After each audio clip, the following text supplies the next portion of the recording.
Okay, we're going to continue along with the structural assignment plan here. Last time we did it, we set up the grid, A to G, 1 to 6. Let's check that, A to G, 1 to 6, and it looks like the spacing and stuff is already correct. Okay, perfect. So next we're going to set up our levels. So if you zoom into here, you'll see there is a top of footing level, level 1, 2, and 3. So the reason I want to set these up is because when I start adding elements, whether they're columns, beams, concrete columns, footings, walls, things of that nature, I want to sort of stick them to a particular level, or at least have the bottom stuck to one level, the top stuck to another, and that way I don't have to do the same work twice. Like when we do all the concrete columns, they're not going to be hovering, in midair. We'll have them stuck between these two levels. So the next thing I'm going to do is create some levels. To do that, I'm going to go from level 1 to an elevation. Doesn't matter which one. East, north, south, west. Shouldn't really matter. And the first thing I'm going to do is stretch this thing out a little bit. Okay. Now I'm not going to go to grid. I'm going to go to level. And I'm just going to throw down a couple. Okay, the spacing doesn't really matter too much right now. And like with the grid lines where I had to put dimensions between them and lock them, that shouldn't be necessary here because basically everything is in reference to the number 0. So if I say, I'll give you an example. Level 2, let's start with the highest level. Level 3, 9144. Okay, so we're going to rename this guy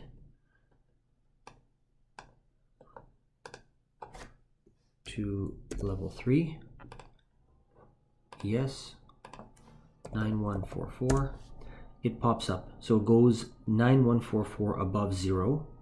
The next one, level 2, is 4000. Oops, level 2.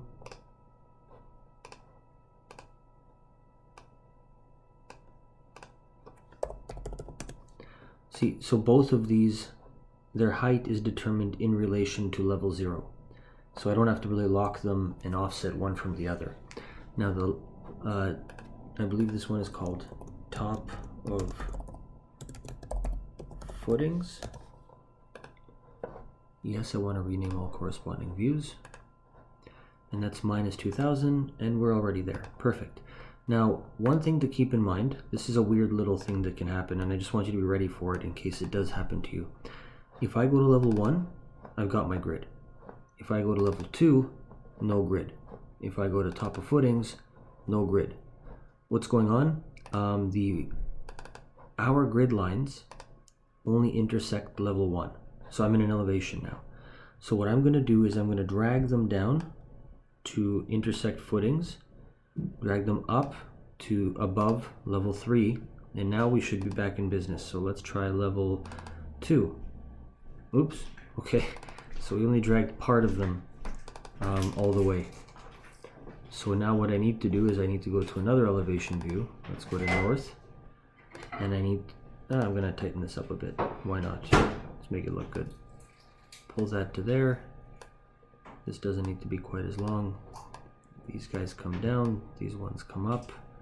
Let's try that again. Level 3. All right. Now we're good. I don't know why all of the notation is now the opposite way than it is for other levels, but whatever, we can work with this. If you really want, you can just click it, uncheck this one, check that one, switch it up, whatever makes you comfortable. But you've got enough working here to move to the next step. So we've got this. Let's go back to page 1. So the columns are, it's a W50 250 by 17.9. I believe that's the steel column that sits on top of the concrete column, which is below it. So steel columns have basically any steel member has this type of notation. So I believe I have to look this up because I could be wrong. So don't hold me to this. But if I had to guess, I would say W250 is the width of the flange. So it's sort of it's the distance. If it's a beam or a column, it's the distance between this part and this part. So it's really the height or the width of that middle part of metal, which is often referred to as the flange. So in this case, W250 means 250 millimeters from one end piece to the next, and it's 17.9 kilograms per per foot, per meter. Per meter would make more sense. So I need to look this up. Sorry, I will do that. But anyway, just to let you know, that's how that number is referring to the steel column or steel beam member. Underneath that, we have a 600 by 600 millimeter concrete column. Underneath that, 1800 by 1800 by 450 concrete pad footing. So let's start with the concrete columns. Let's go in here, column, structural column, and you should already have a 600 by 600 square concrete column here. If not, pick whatever you have. You know how to do this. Edit type, mess around with it, and get it to be what you would like it to be. Now, here, depth, we would like it to be at top of footings. Weird. I wonder if this changed from the previous Revit, because it used to allow me to pick the top and the bottom and the top. Now it's just letting me pick the top, bottom. So let's see what happens here. So there's a column at, this is what, oh shoot, okay, here we go. 2A, we have a column, 2C, 2E, and 2G. A, C, E, G. A. Okay. Well, I'm doing it from level 3. So, no, shoot. Okay, top of footings. Let's try that one more time. A, C. I already messed up. Okay, what's going on here? With one lonely column standing. First of all, let's see how tall this column is. It's enormous. What's going on here? Top level, no, I would like it to be level 1. Okay, so let's try this one more time. Top of footings. Okay. And again, we wanted it 2A, 2C, 2E, and 2G. Column. There we go. Depth, top of footings. The constraint is invalid for the level.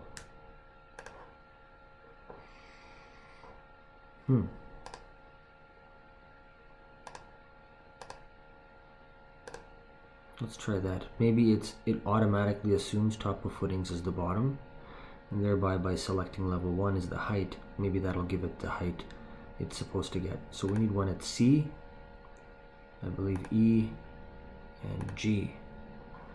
What did we get? That looks alright. You can only see one because they're all in the row here, so let's go this way. Alright, we got 4 we're back in business. Okay, here we go. So let's go top of footings. Oops. So what would be the most efficient way to do this? I wonder if I can. No, I can't do much. I just gotta keep going. Okay, so 3A, 3B, 4B, 4A.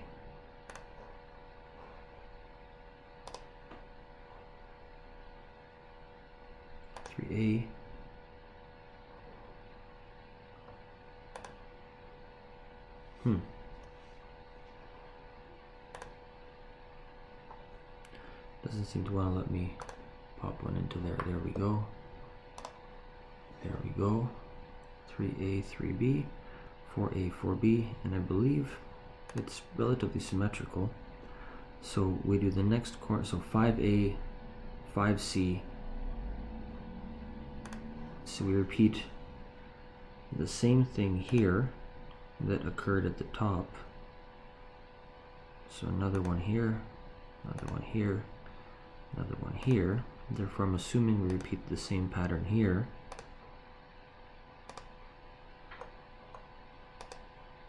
Ah, shoot. Okay. There. Okay. Looks like we've got that done. Now we need this pointy one here. That is going to be at 6D. So 1D and 6D needs a column. 6D, 1D. All right, we're almost there. 3CDE, 4CDE. 3CDE, 4C, 4D, 4E. Now one way to sort of troubleshoot this, it's too early to troubleshoot it now I think, but one way to kind of look it over, the floors and structure we're going to be putting on top seems to be designed to span, you know, whatever these distances are, 10 meters or so. So if you end up with one spot where there isn't a column within 10 meters, maybe right there, that would be something to double check on the floor plan. Otherwise, most of these columns look pretty good to me in terms of their spacing, so I'm not too worried that we missed one. But that is correct. There is no column here, and there is no column here, so at least we're following the plan. Now, bearing footing is 900 by 450. Oh, so it wants a wall. Does it tell us what kind of wall it wants? Let's zoom out.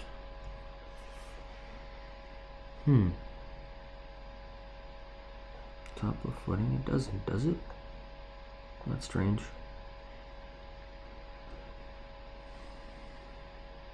Bearing footing. Okay. Okay, so it's not going to tell us that, so we're going to continue right now. We're going to do a concrete wall connecting all of those columns together. And this concrete wall looks like it's about 200 millimeters thick. Oh no, 300. There we go. We've got a measurement on it, 300 millimeter thick. I'm going to assume poured concrete wall, and it seems to sort of go along the outside of the grid lines, or connect to the outer face of the columns at least. So let's see what we can do here. Wall, generic wall, perfect. All right, let's see what we got. Nope, we don't want it on that side. Okay, so what I did there, that was easier than I thought it would be. Basic wall. I'm going to go from the middle of this column to the middle of that one, and you can see it's doing it on the right side. It's projecting the wall to be on the right side of those two columns. I want it on the left, so I'm going to hit the space bar, and it's going to flip it over. Now I'm going to continue to there, and it looks like it's doing what I want, so I'm just going to proceed. Not worry too much about it. I went too far with that one. Hit escape. Let's continue. Put it on the wrong side again. Okay. This one is going to be interesting. What do they want us to do here? For now, I'm going to pop it into there. Nope. Oh, they want us to rotate that column. Interesting. So I'm going to hit escape. Let's see what we can do here. Click rotate. 45. There we go. Okay, so just so you see how I did that, that again was easier than I thought it would be. I'm going to click the column, hit rotate, start it up here, drag this way. You can either go till it hits 45 or just type 45 and it'll do it for you. So that looks pretty good actually. I'm going to continue now with our wall. Let me start it here because I don't know how it's going to behave when I get to this. There. Alright, that looks good. Okay, let's proceed. More walls. Spacebar to get it to flip. Oops, that one didn't work out. Let's try that again. Flip it. There we go. There we go. I guess the trick is to go from midpoint to midpoint of each column. That seems to be working best. This one, oh, this is going to be weird. There we go.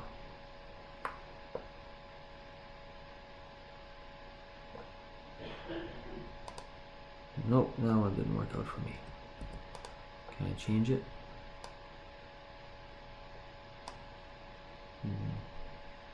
Yeah, that looks okay. One more wall from here to here, and we're done. Let's look at that in 3D. I forgot to double check what were the wall constraints were, if it was the bottom or the top, but it looks like it attached to top of footings and level 1, which is what we wanted, so I got a bit lucky there. Okay, we've got that. Moving on. Now I want to add some footings.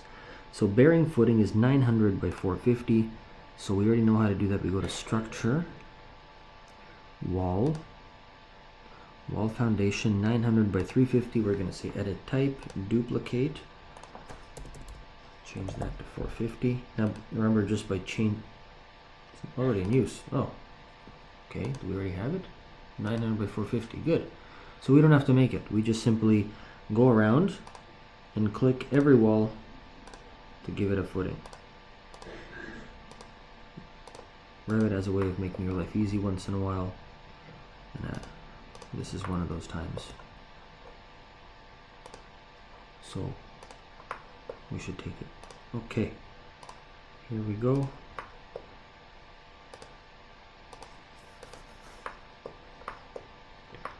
Rotate around to get that last wall. Oops. Okay, I know what happened here. This wall did not go all the way to the middle of the column, but I'm not going to panic about that because we still have to put these bearing footings on these columns, and they're going to be larger than the footings we're putting on right now anyway. In fact, this is a bit messy.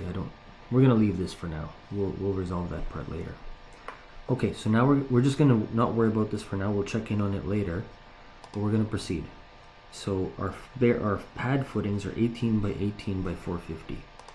So let's go to, again, we're under structure, isolated footing, 18 by 18 by 450. Okay, that was easy.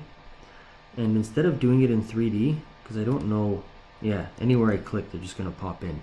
I don't really want to play that game because I might accidentally click in the wrong place. So I'm going to go back to top of footings. I'm going to try to make sure I'm in the middle.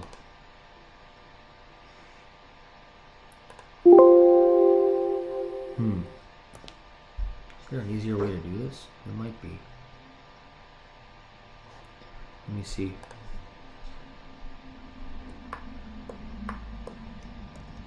Okay, I undid the pad footing that I did. I wonder.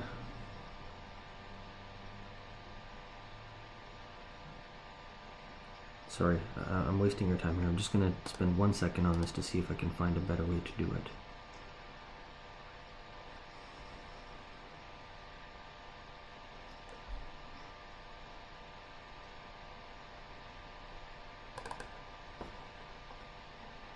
There's like a way to apply it to all instances, and I'm wondering if that'll save us a bit of headache.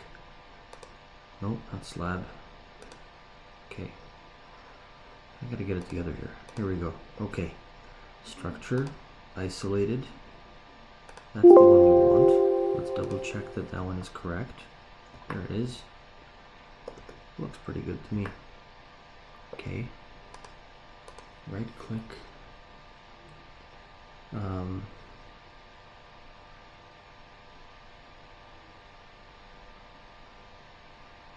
Okay, I'm gonna pause this video and find out how to copy it to all instances so you don't have to go around clicking every single column, and I'll be right back.